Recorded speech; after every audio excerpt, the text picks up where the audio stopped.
A Memorial Day air show kicks off summer in New York for vacationing kids and parents. We heard this big noise behind us coming over the lake. When we turned around, it was just massive. Suddenly, they're trapped in a virtual tornado, blasted by a massive military plane that's way too close, as this innocent air show becomes hell in the landing zone. All hell broke loose. The stroller started to go back and forth. My friend's son flew in front of us. Jenny Gasser wanted to get away with her 3 young children for an early summer holiday.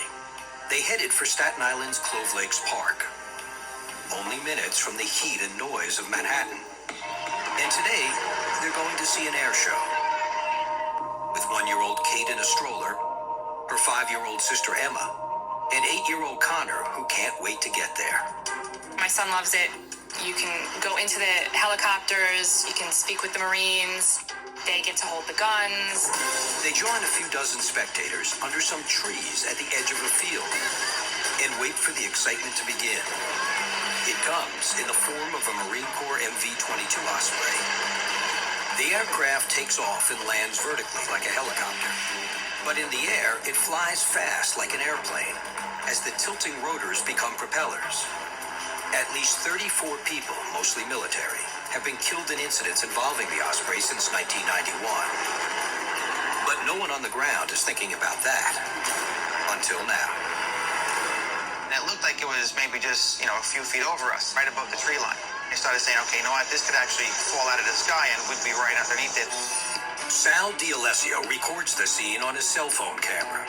The sand actually started kicking up from the ball field, like a sand blaster hitting us directly in the face. Jenny, who's not far away, clutches on to her baby Kate stroller.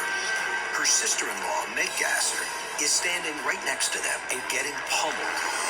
I said to Jen, this hurts. It was leaves, it was twigs, just everything was being kicked up. That's the first notice that I had that something was going wrong. A news chopper hovering over the Osprey rolls tape as it passes over the edge of the field. The powerful backwash whips the trees right over Jen and the children, as limbs come crashing down upon terrified families with tornado-like force. And Sal gets it all on tape with his cell phone camera. When I spin around, I see people are actually getting thrown off their feet. I see small children that are getting pushed to the ground. That's when I first realized that something really bad is happening. A few feet away, Sal spots Sue O'Gara and her young daughter struggling and yanks them to safety. I took the woman, moved the 3 of us to the base of the tree where we could hold on to the tree. I was standing out under where everything was falling. He just pulled me in. That was it. Sal got Sue and her baby out in the nick of time. Seconds later, a massive branch comes crashing down on Sal's head and leaves a huge gash. It was a pretty hard hit that hit me across my head and my back. About 70 feet straight overhead, the twin rotors of the Osprey bear directly down on the spectators below. That's somebody's blanket blasted high in the air with tornado-like force.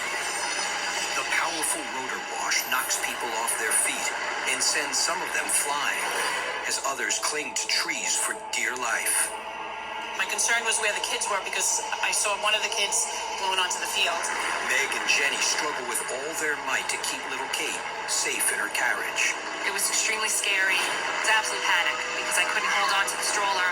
The hurricane-force winds last nearly a minute before anyone can get their bearings. But not everyone has escaped the crushing tree limbs. Then Sal spots something that chills him to the bone.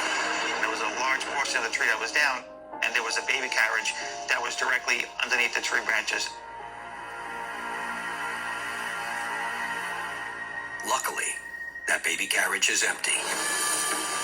As EMTs race in to help the victims, Jenny checks her own carriage and is relieved to see baby Kate still inside, safe and sound. But her worries are far from over.